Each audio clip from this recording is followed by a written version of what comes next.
ఇక varicose veins నుండి విముక్తి పొందండి. ఎవిస్ వాస్కులర్ సెంటర్ ఇప్పుడు మన KPHP లో గ్రాండ్ ఓపెనింగ్ ఏప్రిల్ 4వ తేదీన. నమస్కారం శశికాంత్. నమస్తే నాగరాజ్ గారు. వైఫ్ అండ్ హస్బెండ్ రిలేషన్షిప్లో జర్నీ ముఖ్యమా, లక్ష్యం ముఖ్యమా అని అంటే దేన్ని ఏ విధంగా డిఫరెన్షియేట్ చేసి చూడాల్సినటువంటి అవసరం ఉందండి? ఈ రెండు ఇంపార్టెంట్ కాదండి. వైఫ్ అండ్ హస్బెండ్ రిలేషన్షిప్లో company is very important. A good companion leads a good life with their spouses. Okay, company అనేది చాలా ఇంపార్టెంట్. ఇందులో మనం ఇప్పుడు మాట్లాడుకుంటే గుడ్ కంపెనీ, బ్యాడ్ కంపెనీ అని ఉంటాయి. సహజంగా మనం చూస్తూ ఉంటాం కదా, కొన్ని కపుల్స్ బాగుంటాయి, కొన్ని కపుల్స్ మా దగ్గరికి వస్తూ ఉంటారు. అవును. ఓకే, ఇప్పుడు మా దగ్గరికి వచ్చిన వాళ్ళందరూ బాగాలేదని మేము అనట్లేదు. వాళ్ళు కౌన్సిలింగ్ తర్వాత మళ్ళీ బాగే ఛాన్సెస్ చాలా ఉంటాయి.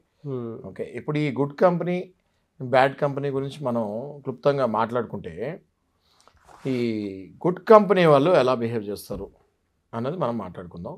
బ్యాడ్ కంపెనీ వాళ్ళు ఎలా బిహేవ్ చేస్తారు అనేది మనం మాట్లాడుకుందాం. ఇప్పుడు సహజంగా మ్యారేజ్ అయిన తర్వాత ఫస్ట్ మనకు కావాల్సింది లవ్ అండ్ కేర్. ఓకే, ఈ గుడ్ కంపెనీలో ఉన్న వాళ్ళు హస్బెండ్స్ కానివ్వండి, వైఫ్స్ కానివ్వండి, ఎవరైనా spouses, life partners, they show that love and care towards the partner. Okay, అంటే ఒక భార్య భర్తకి కానీ, భర్త భార్యకి కానీ దే షో ఎమెన్స్ లవ్. అంటే ఇంకా సగం భాగంలాగా ట్రీట్ చేసుకొని they really show very good care, very good empathy అన్నీ బాగా చూపించి వాళ్ళని ముందుకు తీసుకెళ్తూ ఉంటారు ఆ జర్నీలో. Okay, they think about their wellbeing, వీళ్ళు ఎప్పుడు బాగుండాలి అని చూస్తూ ఉంటారు. వాళ్ళకి నొప్పి వచ్చినా వీళ్ళకి నొప్పి వచ్చినట్టు ఫీల్ అవుతూ ఉంటారు. ఎంపతి చాలా ఎక్కువ ఉంటుంది. అదే బ్యాడ్ కంపెనీ వాళ్ళది ఎలా ఉంటుందంటే కంప్లీట్గా సెల్ఫిష్ ఉంటారు. కంప్లీట్గా సెల్ఫిష్ ఉంటారు. సర్కాసిజం ఎక్కువ ఉంటుంది, క్రిటిసిజం ఎక్కువ ఉంటుంది. పొద్దున్న లేచిన దగ్గర నుంచి ఈ భార్యని తిడుతూ ఉంటాడు, లేదా భార్య భర్తను తిడుతూ ఉంటుంది. ఇవాళ రేపు ఆడ మగ ఇద్దరు ఒకటే అయిపోయారు. ఎంపవర్మెంట్ అయిపోయింది కదండి, ఉమెన్ ఎంపవర్మెంట్ అయిపోయింది. ఇంక ఇప్పుడు పెద్దగా భార్య భర్త మా క్యారెక్టర్స్ ఇంపార్టెంట్. ఓకే, సో ఈ బ్యాడ్ కంపెనీలో ఏంటి అంటే ఈ సర్కాసిజం, క్రిటిసిజం, ప్రతి దానికి గొడవలు పడుతూ ఉంటాము, ట్రాన్స్పరెన్సీ లేకపోతాము, పొద్దున్న లేచిన దగ్గర నుంచి రాత్రి వరకు మిస్అండర్స్టాండింగ్లో ఉంటాము, ఒక అన్హెల్దీ రిలేషన్, ఒక అన్హెల్దీ అట్మాస్ఫియర్ ఇంట్లో క్రియేట్ చేస్తాము. దాన్ని బ్యాడ్ కంపెనీ అంటారు.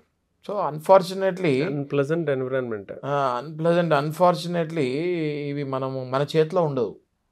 ఓకే, ఎందుకంటే పెళ్లి చూపులో ఇవ్వకపోగా తిరిగి అంటే ఇప్పుడు నేను నా ఎక్స్పీరియన్స్ మీకు చెప్పేది ఏంటంటే నాగరాజ్ గారు, ఈ టెక్నాలజీ ఇంత పెరిగినా పెళ్లి చూపులప్పుడు అవతల వ్యక్తి మంచోడా సాడిస్టా అని కనుక్కునే టెక్నాలజీ ఇంకా పెరగలేదు. ఓకే, దానివల్ల మంచి మంచి అమ్మాయిలు సాడిస్ట్ అబ్బాయిల చేతిలో పడే ఛాన్సెస్ ఉంటాయి. అట్లనే మంచి మంచి అబ్బాయిలు సాడిస్ట్ అమ్మాయిల చేతిలో పడే ఛాన్సెస్ కూడా ఉంటాయి. అది మన చేతిలో ఇంకా రాసి లేదు. అది అంటే మన చేతిలో ఇంకా లేదు, మనం అది గెస్ కూడా చేయలేము. 99% బాడీ లాంగ్వేజ్ అని అదని కనిపెట్టచ్చు. కానీ ఇట్లాంటి బ్యాడ్ కంపెనీస్ పడినప్పుడు డెఫినెట్గా వాళ్ళకి డే 1 నుంచే బ్యాడ్ అట్మాస్ఫియర్ ఇంట్లో స్టార్ట్ అవుతుంది. మనము గుడ్ కంపెనీ, బ్యాడ్ కంపెనీ తీసుకుంటే యాంగర్ అండ్ కాన్ఫ్లిక్ట్ అంటే కోపతాపాలు వచ్చినప్పుడు గుడ్ కంపెనీ ఎలా బిహేవ్ చేస్తారు, బ్యాడ్ కంపెనీ ఎలా బిహేవ్ చేస్తారు. నిజంగా చెప్పాలంటే ఈ కోపతాపాలు వచ్చినప్పుడే మనకి గుడ్ కంపెనీ, ఒరిజినల్గా గుడ్ కంపెనీ ఎలా ఉందో మనకు అర్థమవుతుంది.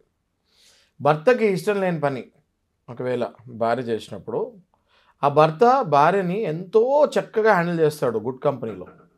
కోపం వస్తుంది మనిషికి, కోపం రాని మనిషి వస్తే ఆయనను కూడా డాక్టర్ దగ్గర తీసుకెళ్ళాలి, రైట్? కోపం కంపల్సరీ వస్తుంది. ఆ కోపాన్ని ఎలా ఎగ్జిబిట్ చేస్తాడు వైఫ్ మీద అన్నది చాలా అందంగా ఎగ్జిబిట్ చేస్తాడు. ఎందుకంటే ఈజ్ ఎ గుడ్ కంపెనీ కాబట్టి చాలా అందంగా దాన్ని ఎగ్జిబిట్ చేస్తాడు. షార్ట్ టెంపర్ అవ్వకుండా దాన్ని కన్స్ట్రక్టివ్ ప్రొసీజర్లో, కోపాన్ని కూడా తిట్టకుండా తీపి మాటలతో ఎక్కువ నొప్పించకుండా ఆమెకు అర్థమయ్యేటట్టు చెప్పి ఆ కోపాన్ని తగ్గించుకునే ప్రయత్నం చేస్తాడు. ఆర్ కొంతసేపు దూరంగా వెళ్ళిపోతాడు, ఆర్ కొంతసేపు మౌనవ్రతం చేస్తాడు. అంతే తప్ప బ్యాడ్ కంపెనీలో ఇట్లా కోపాలు వస్తే వాళ్ళు ఇష్టం వచ్చినట్టుగా అరుస్తారు. అట్లనే యాంగర్ అండ్ కాన్ఫ్లిక్ట్ అండి నాగరాజ్ గారు, వెరీ ఇంపార్టెంట్ పాయింట్ ఇది. కంపెనీలో చాలా అంటే వైఫ్ అండ్ హస్బెండ్ రిలేషన్షిప్లో సెకండ్ది చాలా, దాన్ని ఎలా హ్యాండిల్ చేస్తున్నారు అనేది చాలా వెరీ ఇంపార్టెంట్ పాయింట్ ఇది. గుడ్ కంపెనీలో ఎలా ఉంటుంది సార్ ఇది? గుడ్ కంపెనీలో ఆ కోపాన్ని చాలా నీట్గా, చాలా అందంగా ఎగ్జిబిట్ చేస్తాడు స్పౌస్, అది హస్బెండ్ అయినా కానివ్వండి, భార్య అయినా కానివ్వండి. గుడ్ కంపెనీలో దాన్ని స్టెప్ వైజ్ కట్ చేసుకుంటూ కన్స్ట్రక్టివ్ ప్రాసెస్లో ఎక్కువ తిట్టకుండా కోపాన్ని మౌనంగా చూపిస్తామో, లేకపోతే అక్కడి నుంచి వెళ్ళిపోతామో, పక్కకి వెళ్ళిపోతామో, లేకపోతే అడిగిన క్వశ్చన్కి ఆన్సర్ ఇవ్వకుండా మౌన ఇది అంటారు కదా, అహింస దారిలో చూపిస్తారు. హింస దారిలో కాకుండా అహింసా దారిలో చూపిస్తారు. ఇట్లా కూడా చేయొచ్చు. వాళ్ళు హంగర్ స్ట్రైక్కి వెళ్ళొచ్చు. అంటే నాకు కోపం వచ్చింది అని ఎగ్జిబిట్ చేస్తానికి ఆ విధానాలు పాటిస్తారు. అహింసా మార్గం పాటిస్తారు. ఎవరు? Good company. అదే బ్యాడ్ కంపెనీ మనం ఇందాక మాట్లాడుకున్నాం కదా, బ్యాడ్ కంపెనీ వాళ్ళు ఎలా బిహేవ్ చేస్తారు? వీళ్ళు షార్ట్ టెంపర్డ్ ఉంటారు. షార్ట్ టెంపర్డ్ ఉన్నా కూడా మ్యారేజ్ అయిన తర్వాత వైఫ్ని లేదా హస్బెండ్ని ప్రాపర్గా అంగీకరించినప్పుడు అది గుడ్ కంపెనీలా మారుతుంది. ఈ బ్యాడ్ కంపెనీ వాళ్ళు ఏంటి అంటే, వైఫ్ నచ్చినప్పుడు లేదా హస్బెండ్ నచ్చినప్పుడు ప్రతి చిన్నదానికి కోపం తెప్పించుకొని they use vulgar language. They use very vulgar language in front of children, in front of wife. బూతులు మాట్లాడతాము. వాళ్ళు ఎప్పుడూ ఇనని బూతులు, చేతిలో ఏది పడితే అది తీసుకొని ఇట్లా పడగొడతాము. అట్లా దే గో వెరీ డిస్ట్రక్టివ్ మోడ్కి వెళ్ళి నానా రాద్ధాంతం చేసి వస్తువులు ఇరగొట్టేస్తాము, వాచ్లు పైన వాల్ క్లాక్స్ పగలగొట్టేస్తాం, కుర్చీలు ఇరగొట్టేస్తాము. ఇట్లా చేసి నానా రభస చేసి they show their anger in a violence mode. ఒకలాగా చెప్పాలంటే ఒక యాంగర్ మేనేజ్మెంట్ లేకుండా ఉంటే ఆ వ్యక్తులు ఎలా బిహేవ్ చేస్తారు, ఒక రాక్షసుడు ఎలా బిహేవ్ చేస్తారో అలా బిహేవ్ చేసి బ్యాడ్ కంపెనీ కోపం తీర్చుకుంటారు. వాళ్ళు కోపం అంటే అప్పటికి వాళ్ళు చల్లారుతారు. ఓకే, వీళ్ళందరికీ ఏంటి అంటే these people require some deep meditation, yoga ఇలాంటివి చేయాలి. వాళ్ళు ఇలాంటివి చేసి కోపతాపాలు తగ్గించుకోవాలి. ఎందుకంటే ఈ బ్యాడ్ కంపెనీ అట్లా బిహేవ్ చేసినప్పుడు అవతల ఒకవేళ పార్ట్నర్ మంచి స్పౌస్ ఉంటే వాళ్ళని పోగొట్టుకునే ఛాన్సెస్ ఎక్కువ ఉంటాయి వీళ్ళకి. ఆ తర్వాత వీళ్ళు రియలైజ్ అవుతారు. ఎవరైతే వైలెంట్గా బిహేవ్ చేస్తారో తర్వాత రియలైజ్ అవుతారు. రియలైజ్ అయ్యే లోపు వాళ్ళు తట్టుకునే పరిస్థితులు లేకపోతే విడాకులు ఇచ్చేస్తారు. ఇట్లా చాలా కేసెస్ మా దగ్గరికి వచ్చినాయండి. మంచోళ్ళే ఉంటారు వీళ్ళు, కానీ just because of their violent behaviour అటు వైఫ్ డైవర్స్ ఇచ్చేసిన సందర్భాలు చాలా ఉన్నాయి. ఆ తర్వాత అబ్బాయిలు తలగొట్టుకొని బాధపడే రోజులు ఉంటాయి. నా భార్య చాలా మంచిదండి, నాకు కొంచెం కోపం, యాంగర్ మేనేజ్మెంట్ ఉంది, అది నేను ఆపుకోలేకపోయాను అని. సో నేను సజెస్ట్ చేసేది ఏంటంటే కొత్త పెళ్ళి వాళ్ళకి ఆర్ మ్యారేజ్ అయ్యి ఆల్రెడీ యాంగర్ మేనేజ్మెంట్ ఇష్యూస్ ఉన్న వాళ్ళకి దయచేసి మీ యాంగర్ని చాలా కంట్రోల్ చేసుకోండి. ఎందుకంటే మీ పార్ట్నర్ డైలీ మీతో ఉంటుంది. డైలీ మీరు ఇల్లంతా అల్లకొల్లని చేస్తే మీతో 100% ఆమె బతుకుతాం కష్టం అని చెప్పి డైవర్స్కి వెళ్ళే ఛాన్సెస్ ఉంటాయి. ఇప్పుడు నారాజు గారు మూడోది చాలా important, emotional pain and empathy. ఇప్పుడు వైఫ్ అండ్ హస్బెండ్లో మనం సహజంగా వైఫ్ ఎగ్జాంపుల్స్ ఎక్కువ తీసుకుంటూ ఉంటాం కాబట్టి ఇందులో కూడా వైఫ్ ఎగ్జాంపుల్ తీసుకున్నాము. వైఫ్ ఇందులో ఆ ఇమోషన్ హస్బెండ్కి ఎందుకు బాధపడుతున్నాడు ఏంటి అన్నది ఇమోషనల్గా కనెక్ట్ అవ్వదు. ఏది బ్యాడ్ కంపెనీలో చెప్తున్నాను నేను.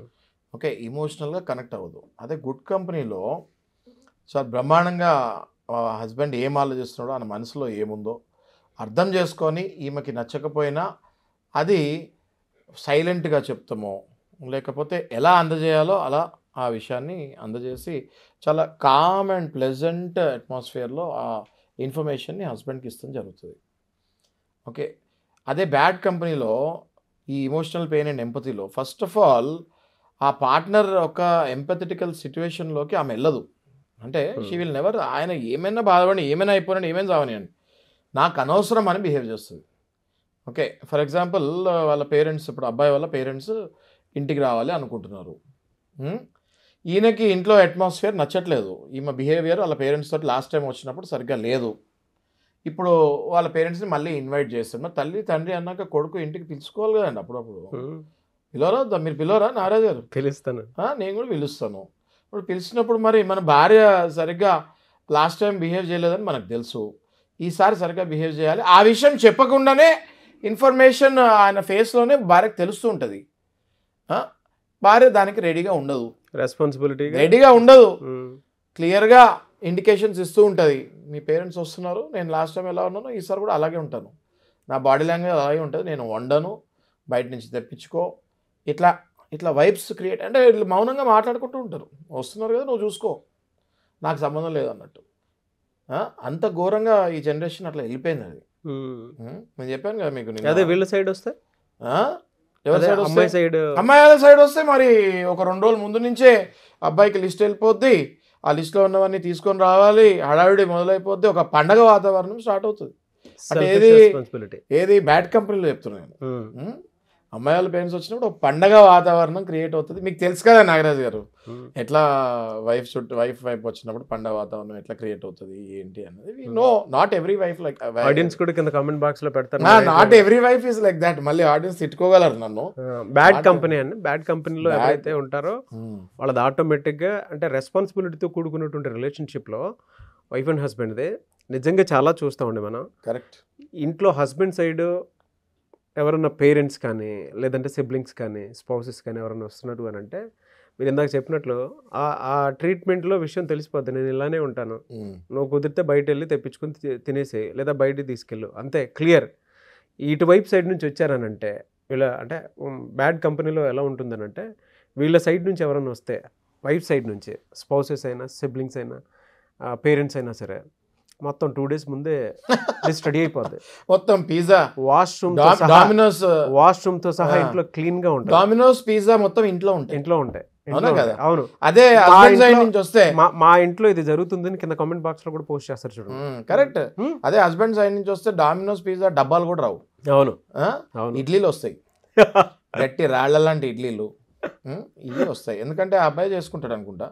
ఇట్లాంటి ఇవన్నీ మనం సరదాగా మాట్లాడుతున్నాము, but these are very true things. Where ఇప్పుడు నేను చెప్పేవి విని చాలా మంది హస్బెండ్స్ కళ్ళల్లో నీళ్ళు పెట్టుకుంటాం కూడా జరుగుతుంది. అవును. అదే మనం కొంచెం గుడ్ కంపెనీ కూడా చెప్దామండి. గుడ్ కంపెనీస్లో ఎలా ఉంటారంటే, హస్బెండ్ వైఫ్ నుంచి ఎవరైనా ఇంటికి వచ్చినా, లేదా హస్బెండ్ ఏదైనా బాధల్లో ఉన్నా, ఆ వైఫ్ కళ్ళల్లో నుంచి నీళ్ళు వస్తాయి. అది that is called empathy.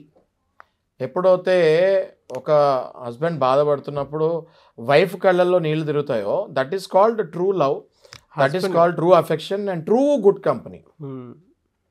Nagaraj గారు, మళ్ళీ ఫైనాన్షియల్ మేనేజ్మెంట్లో మీరు చూడండి, good companies really support them very badly. అంటే ఒక హస్బెండ్ ఏదైనా వ్యాపారం పెట్టాలనుకున్నా, బిజినెస్ చేయాలనుకున్నా, అది రిస్క్ అని తెలిసినా వైఫ్ హస్బెండ్కి సపోర్ట్ చేసి, ఇందులో మరి ఒకవేళ wife really if she is good at finance management, డెఫినెట్గా ఆ హస్బెండ్స్కి దానివల్ల జరిగే నష్టాలు ఏంటో హట్ కాకుండా చెప్తారు. ఓకే, ఒకవేళ నష్టాలు జరుగుతాయని తెలిసినా కూడా if she is a good company, ఆ అడ్వైజర్స్ తీసుకోకపోతే, నష్టాలు జరుగుతాయని అడ్వైజర్స్ తీసుకోకపోతే, డెఫినెట్గా హస్బెండ్తో పాటు నుంచొని ఆ వ్యాపారం లాస్ అవుద్దని తెలిసినా సపోర్ట్ చేసి హస్బెండ్తో పాటు ట్రావెల్ అయ్యి నష్టాల్లోకి వెళ్ళిన తర్వాత మళ్ళీ నేను ఇంతకు ముందు అలా అన్నాన్ని దెప్పకుండా ఆ హస్బెండ్ని మళ్ళీ బయటకు తీసుకొచ్చి మళ్ళీ ఒక మంచి రూట్లోకి తీసుకెళ్లేదే సరైన wife. It's very good company. అలాగే ఉంటుంది. అదే బ్యాడ్ కంపెనీ మీరు చూడండి, మంచి బిజినెస్ లేక ఒక మంచి పని చేస్తానికి డబ్బులు పెడదాం అనుకున్నా, వీళ్ళు హస్బెండ్ని టార్చర్ పెట్టి ఆ డబ్బుని మురక్కాలలో వేసేటట్టు చేసి, జీవితాన్ని మళ్ళీ ఫైనాన్షియల్గా డిస్ట్రెస్ క్రియేట్ చేసి, ట్రాన్స్పరెన్సీ పెట్టకుండా, నానా రకాలుగా వైఫ్ హస్బెండ్ తోటి గొడవపడి వాడి దగ్గర ఉన్న డబ్బుల్ని అట్లీస్ట్ ఆ మంచి పని కాదు కదా, అట్లీస్ట్ ఆ చెడ్డ పనులలో కూడా వరస్ట్ పని చేసేటట్టు చేసి మొత్తం డబ్బంతా లాస్ అయ్యేటట్టు చేస్తారు ఈ బ్యాడ్ కంపెనీ. మనం చాలా సందర్భాల్లో చూసాము, హస్బెండ్కి అప్పుల పాలు అయిపోయి సూసైడ్ చేసుకుంటాడు. ఓకే, మనం చాలా సందర్భాల్లో చూసాం, మనము ఎన్నో వీడియోలు కూడా చెప్పాము. ఓకే, ఈ వైఫ్ కోరికలు తీర్చలేక husbands credit cards, personal loans ఇవన్నీ వాడేసి డిస్ట్రెస్కి వెళ్ళి they have lot of people they have committed suicide also. Okay, so bad companies అట్లా దారి తీస్తుంది. గుడ్ కంపెనీస్ హస్బెండ్ లాస్ అయినా మళ్ళీ నుంచోబెట్టి మళ్ళీ హస్బెండ్ని కరెక్ట్ రూట్లోకి తీసుకెళ్ళే గుడ్ కంపెనీ. సో ఫైనాన్షియల్ దాంట్లో అండి ఇంకోటి కూడా ఉంది, హస్బెండ్స్ కూడా వైఫ్స్కి కంప్లీట్గా ట్రాన్స్పరెంట్ పెడతారు. మనకి ఇంత వస్తున్నాయి, మనం ఇంత ఖర్చు పెడుతున్నాం, ఆ ట్రాన్స్పరెన్సీ గుడ్ కంపెనీస్లో ఉంటుంది. అదే వర్కింగ్ వైఫ్ ఉంటే ఆ వైఫ్ కూడా తను సంపాదించే డబ్బుని కంప్లీట్గా హస్బెండ్ దగ్గర ట్రాన్స్పరెన్సీ పెడతారు. అన్ఫార్చునేట్లీ, సర్ప్రైజింగ్లీ, నేను కమ్ అక్రాస్ అయ్యే స్టేజెస్లో వైఫ్ శాలరీ వైఫ్ది, హస్బెండ్ శాలరీ హస్బెండ్ది, ఈమె ఖర్చులు ఈమెవి, ఆయన ఖర్చులు ఆయనవి, అట్లా వెళ్ళే కాపురాలు కూడా చాలా చూస్తున్నాను నేను. అట్లా దగ్గర ఏమవుతుందంటే ఆల్ ఆఫ్ సడన్ ఎప్పుడైతే one of the partners require money, ఏమైంది అని అడిగినప్పుడు అప్పుడు స్టోరీలన్నీ బయటకు వస్తాయి. So transparency is 100% required. Good companies వాళ్ళు ట్రాన్స్పరెన్సీ కంప్లీట్గా పెడతారు. ఈ బ్యాడ్ కంపెనీస్ వాళ్ళు ఎవరి డబ్బులు వాళ్ళు ఎగరేసుకుంటూ ఉంటారు. That is very important aspect in the life Nagaraj గారు. అట్లాగే నాగరాజ్ గారు ఈ గుడ్ కంపెనీ బ్యాడ్ కంపెనీలో లాస్ట్ చివరిగా మనం మాట్లాడబోయేది కిడ్స్, చిల్డ్రన్. ఈ గుడ్ కంపెనీలో ఉన్న వైఫ్ అండ్ హస్బెండ్ ఇంట్లో they create a lovely atmosphere for children. ఆ చిల్డ్రన్ ఈ తల్లి తండ్రిని చూసి వాళ్ళ డెవలప్మెంట్ ఇన్ ఎడ్యుకేషన్ కానివ్వండి, ఆ తర్వాత వాళ్ళ కెరియర్ ఫార్మేషన్ కానివ్వండి, ఇట్లాంటి గుడ్ కంపెనీకి పుట్టినప్పుడు వాళ్ళ పిల్లలు ఆటోమేటిక్గా వాళ్ళు ప్రగతి వైపుకి పరిగెడుతూ ఉంటారు. ఓకే, ఎందుకంటే ఆ ఇంట్లో ఎక్కువ గొడవలు ఉండవు, ఎక్కువ సౌండ్ నాయిస్ పొల్యూషన్ ఉండదు, అన్హెల్దీ అట్మాస్ఫియర్ ఉండదు, ఫైనాన్షియల్గా అన్నీ బాగుంటాయి, ఎంపతిగా అన్నీ బాగుంటాయి, లవ్ అండ్ కేర్ అన్నీ బాగుంటాయి. ఇవన్నీ బాగున్నప్పుడు పిల్లలు ఒక మంచి హెల్దీ అట్మాస్ఫియర్లో పెరుగుతారు. They go towards success and progress day by day. అదే పేరెంటింగ్ బ్యాడ్ కంపెనీస్లో ఉండి మొగుడు పిల్లలు ఎప్పుడు వైఫ్ అండ్ హస్బెండ్ ఎప్పుడు కొట్టుకుంటూ ఉంటే పిల్లలు right from the childhood they get into negative aura. వాళ్ళు ఏంటి, ఒక అమ్మాయిలు అయితే ఏంటి అంటే అబ్బాయిలు ఇలా ఉంటారా అంటే రేపు పొద్దున్న నేను పెళ్లి చేసుకుంటే నాకు ఇలాంటి హస్బెండ్ వస్తారా, ఒకవేళ అబ్బాయిలు అయితే అమ్మాయిలు ఇలా ఉంటారా, రేపు నేను పెళ్లి చేసుకుంటే ఇలాంటి వైఫ్స్ నాకు వస్తారా, వాళ్ళ ఓన్ మదర్ని చూసి కూడా they feel like that.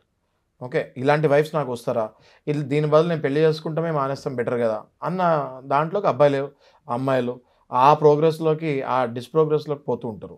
Okay, అట్లనే వాళ్ళ ఎప్పుడైతే అన్హెల్దీ అట్మాస్ఫియరు, ఎప్పుడైతే హార్మనీ ఉండదో ఇంట్లో, ఆటోమేటిక్గా వాళ్ళ చదువు వాళ్ళ ఎడ్యుకేషన్ మీద కూడా ఇంపాక్ట్ పడి వాళ్ళ ఐఐటి క్యాండిడేట్లు అయినా కూడా నార్మల్ ఇంజనీరింగ్ కూడా వెళ్ళే పరిస్థితిలో లేకుండా వాళ్ళ డిగ్రీలు కూడా డిస్కంటిన్యూలు అయ్యి మొత్తం ఫ్యూచర్ మొత్తం డార్క్ అయిపోతుంది. ఆ ఫ్యామిలీయే పతనానికి వెళ్ళిపోతూ ఉంటుంది.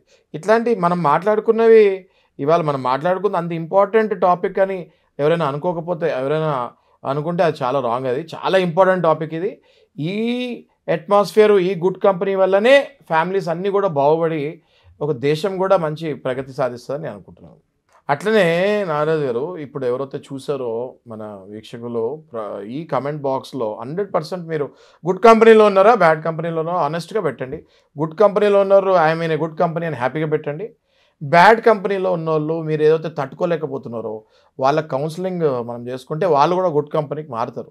సో ఎవరైనా బ్యాడ్ కంపెనీ, ఇప్పుడు నేను చెప్పిన పాయింట్స్లో బ్యాడ్ కంపెనీ అని మీరు ఫీల్ అవుతుంటే అది బ్యాడ్ కంపెనీ అని పెట్టండి. తప్పకుండా మమ్మల్ని మా స్క్రీన్ మీద డిస్ప్లే నెంబర్ మీద అప్రోచ్ అవ్వండి. వాళ్ళకి కౌన్సిలింగ్ ఇద్దాము, థెరపీ చేద్దాము, వాళ్ళని మళ్ళీ గుడ్ కంపెనీ లాగా మార్చుకుందాము. వర్స్ట్ కంపెనీ ఇంకా అది మారదు అనుకుంటే మీకు దానికి సొల్యూషన్ ఎట్లా కావాలో as a lawyer, as advocate మీకు మెయింటెనెన్స్ అవి ఇప్పిస్తాము. డెఫినెట్గా కరెక్ట్ రూట్లో మిమ్మల్ని తీసుకెళ్తాము. Very good sir. Anyway sir, thank you అండి. Thank you so much Shashikant గారు. ఒకవేళ నిజంగా మన దాకా రీచ్ అవ్వలేనటువంటి వాళ్ళకి మాత్రం పార్ట్ 2 వీడియో చేద్దాం సార్. సో మీరు అడిగితే మాత్రం డెఫినెట్గా కింద కామెంట్ బాక్స్లో పోస్ట్ చేస్తే పార్ట్ 2 వీడియో కూడా చేస్తాం దాని మీద. ఓన్లీ లేదు ఇంకా వర్స్ట్ కండిషన్లో రిలేషన్షిప్ ఉంది అనుకున్నప్పుడు డైరెక్ట్ కౌన్సిలింగ్కి రావడం చాలా బెటర్. స్క్రీన్ మీద మీకు కాంటాక్ట్ నెంబర్ కనిపిస్తుంది, దాన్ని మీరు కాల్ ఆర్ మెసేజ్ వాట్సాప్ చేసి వెంటనే ఎన్రోల్ చేసుకోవచ్చు, శశికాంత్ గారిని అప్రోచ్ అవ్వచ్చు. ఎనీవే సార్, థ్యాంక్ యూ అండి. Thank you so much Shashikant గారు. థ్యాంక్ యూ నాగరాజ్ గారు. సుమన్ టీవీలో మీ పర్సనల్ అండ్ బిజినెస్ ప్రమోషన్స్ కోసం కింది నెంబర్కి కాంటాక్ట్ చేయండి.